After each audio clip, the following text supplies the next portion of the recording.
नमस्कार, मैं हूं जास्मिन शर्मा और बात होगी हिमाचल प्रदेश के बिलासपुर जिले की झंडूता विधानसभा में हुए दर्दनाक हादसे की। हिमाचल प्रदेश में हादसों का सिलसिला थमने का नाम नहीं ले रहा है और इस बार बिलासपुर इसकी जद में है। मंगलवार शाम एक बड़ा सड़क हादसा हुआ जिसने पूरे प्रदेश को शोक में डुबो दिया है।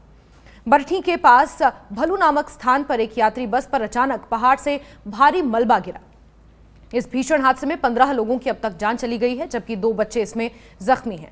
हादसे में जान गंवाने वालों में 9 पुरुष, 4 महिलाएं और 2 बच्चे शामिल हैं। घायल बच्चों में एक लड़का और एक लड़की को प्राथमिक उपचार के बाद एम्स बिलासपुर में भर्ती किया गया है। हादसे के बाद एसडीआरएफ, एनडीआरएफ, पुलिस और स्थानीय लोग तुरंत राहत एवं बचाव कार्य में देर रात से ही जुटे हुए हैं। मंगलवार सुबह से ही बिलासपुर और आसपास के इलाकों में लगातार बारिश का सिलसिला जारी था। इसी बारिश के कारण शाम करीब 6:25 पर पहाड़ी से भारी मात्रा में मलबा खिसक गया और नीचे सड़क पर चल रही बस पर गिर पड़ा। ये बस मरोतन से घुमारवीं जा रही थी और यात्रियों से भरी हुई थी। मलबा इतना ज्यादा था कि बस पूरी तरह मलबे में दब गई और केवल छत का कुछ हिस्सा ही दिखाई दे रहा था। स्थानीय लोगों ने तुरंत प्रशासन को सूचित किया, जिसके बाद मौके पर पुलिस और बचाव दल पहुंच गए। भारी मशीनरी और जेसीबी की मदद से मलबा हटाने का काम शुरू किया गया।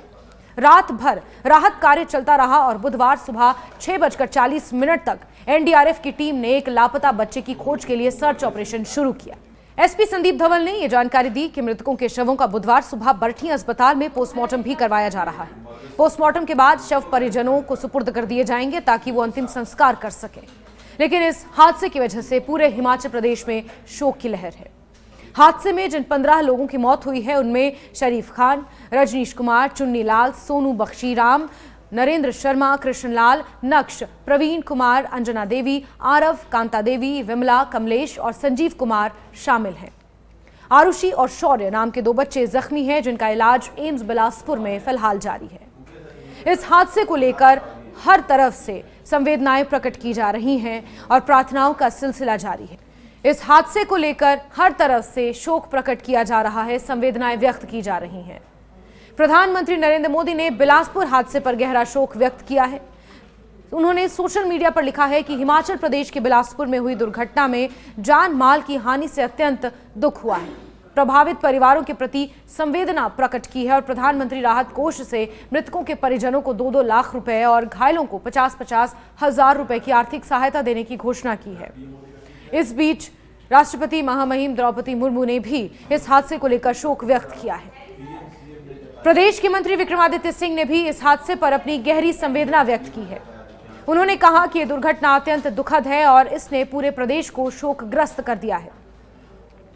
मंत्री ने यह बताया कि जैसे ही हादसे की सूचना मिली, लोक निर्माण विभाग की भारी भरकम मशीनरी मौके पर भेज दी गई।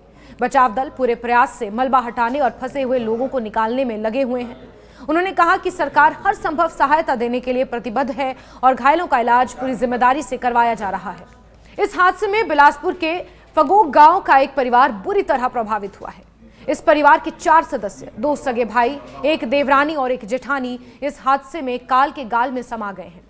मृतकों में अंजना देवी, जिनकी उम्र 29 साल है, कमलेश जो 26 साल के हैं, अंजना के दोनों छोटे बेटे नक्श जो कि 7 साल का है और आरव जो कि 4 साल का है शामिल है। हादसे में अंजना और कमलेश के 2 बच्चे आरुषि और शौर्य गंभीर रूप से जख्मी हुए हैं। दोनों को बरठी अस्पताल से एम्स बिलासपुर रेफर कर दिया गया है। ये परिवार मंगलवार सुबह एक पारिवारिक समारोह में शामिल होने गंगलोह गांव गया था। शाम को जब वो बस से वापस लौट रहे थे तभी ये हादसा हुआ। अंजना के मायके वाले उन्हें कार से छोड़ने वाले थे, लेकिन अंजना ने कहा कि वो बस से ही लौट जाएंगी। अगर वो कार से लौटते तो ये हादसा टल सकता था। हादसे के बाद फगोग गांव में शोक की लहर फैल गई है। स्थानीय लोग और रिश्तेदार बुधवार को चारों शवों का अंतिम संस्कार करेंगे, जो बेहद दुखद होगा। पुलिस ने यह बताया कि शवों का पोस्टमार्टम बरठी अस्पताल में पूरा कर लिया गया है और अब परिवार को शव सौंप दिए जाएंगे। अंजना देवी के पति विपिन कुमार भारतीय सेना में कार्यरत हैं। हादसे की सूचना उन्हें दे दी गई है और वो दिल्ली से अपने गांव लौट रहे हैं। अपनी पत्नी और दोनों बेटों को एक साथ खो देने की खबर से गांव में गहरा दुख फैल गया है। कमलेश के पति राजकुमार एक निजी कंपनी में काम करते हैं। अब परिवार में सिर्फ 2 भाई और एक भाई के 2 छोटे बच्चे बचे हैं। नक्श और आरव के स्कूल प्रिंसिपल ठाकुरदास शर्मा ने बताया कि नक्श alpha public senior secondary school Barthi में 3री कक्षा का छात्र है और बहुत मेधावी बच्चा था। वो हर गतिविधि में सक्रिय रहता था। उसका छोटा भाई आरव यूकेजी में पढ़ता है। प्रिंसिपल ने भावुक होकर कहा कि दोनों बच्चे स्कूल की जान थे। उनके जाने से सभी शिक्षक और साथी और विद्यार्थी स्तब्ध हैं। वहीं मंत्री विक्रमादित्य सिंह ने कहा कि यह समय पूरे प्रदेश के लिए बहुत पीड़ादायक है। उन्होंने मृतकों की आत्मा की शांति, घायलों के शीघ्र स्वस्थ होने और उन्हें जल्द लाभ की कामना की है। सरकार ने प्रभावित परिवारों को पूरा सहयोग देने और पुनर्वास में सहायता करने का भी भरोसा दिया है, लेकिन जो लॉस हुआ है उसकी भरपाई नहीं की जा सकती। बचाव कार्य अभी भी जारी है ताकि कोई व्यक्ति अगर मलबे में शेष बचा हो तो उसे निकाला जा सके। बिलासपुर के इस दर्दनाक हादसे ने पूरे हिमाचल प्रदेश को झकझोर कर रख दिया है। बारिश और भूस्खलन के कारण इस तरह के हादसे पहाड़ी राज्यों में निरंतर चिंता का कारण बने हुए हैं। प्रशासन ने नागरिकों से अपील की है कि भारी बारिश के दिनों में पहाड़ी और सड़कों पर सफर करने से बचें और किसी तरह की प्राकृतिक आपदा की सूचना तुरंत प्रशासन को दें। फगोग गांव में आज 4 सदस्यों की चिताएं एक साथ उठेंगी। ये परिवार पूरे गांव के लिए उदाहरण था, जहां सभी मिलजुल कर रहते थे। अब पूरा गांव इन 4 जीवनों के असमय अंत से गहरे सदमे में है। जहां एक मां अपने 2 बच्चों को खो चुकी है, वहीं एक भाई ने अपने परिवार का बड़ा हिस्सा गंवा दिया है। इस दर्दनाक घटना ने हर किसी की आंखों में आंसू भर दिए हैं। ओम शांति।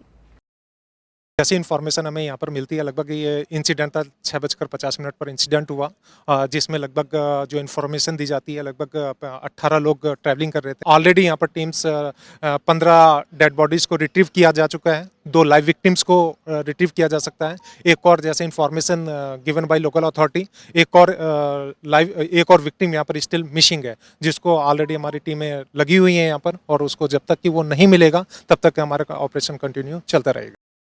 8 दिन पहले भी यहाँ पे स्लाइडिंग हुई, तो डिपार्टमेंट ने थोड़ा सा मलबा हटा दिया और बाकी छोड़ दिया।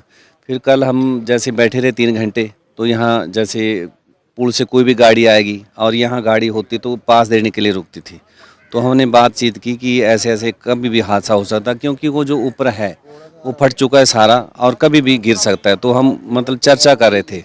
और ये जो बस है ये डेली सुबह यहाँ से 8:45 बजे मलारी से निकलती थी मरोतन बबखाड़ के लिए, और दोपहर को फिर 12 बजे आना, और इसके 2 चक्कर थे। शाम को जाती थी और लगभग 6:30 और 35-40 के बीच में, 6:35 और 40 के बीच में ये हादसा हुआ।